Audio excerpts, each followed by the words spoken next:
hard objects such as tumblers and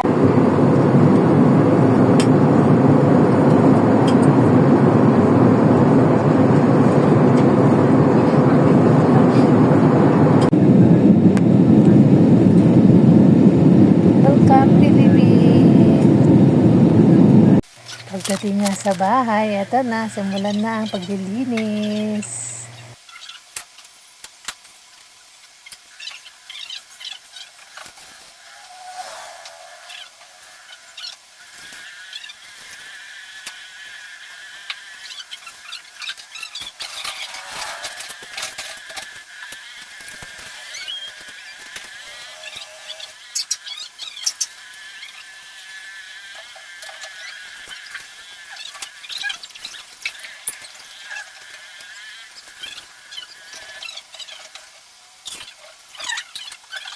Nakundi yung mga ilaw. Ngayon, muli lang, meron akong inulot kay Sir. Ayan o.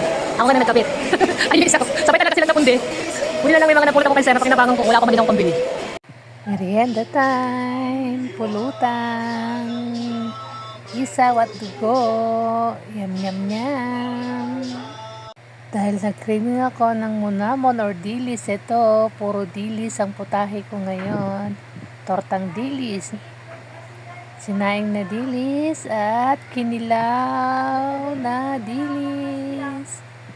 Cagayan food ulit, barbecue, isaw at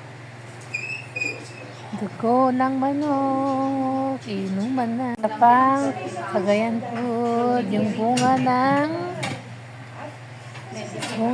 malunggay, puro dibut. Ito naman ang aming seafoods at ang aming papaitan with pupulo, seafood. Kainan na. Cagayan food po lahat ito.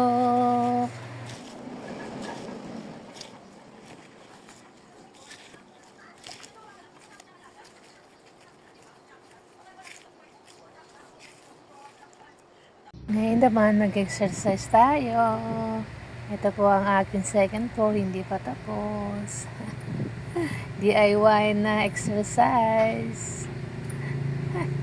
Iwas taba, bawas-bawas sa taba bago bumalik ng Hong Kong ulit.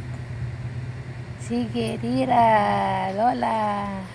Hala, sige. Tiis ganda ang lola nyo. Ito naman tayo pag umaga, kape-kape lang sa harapan ng bahay habang dumadaan si Manong magpapandesal.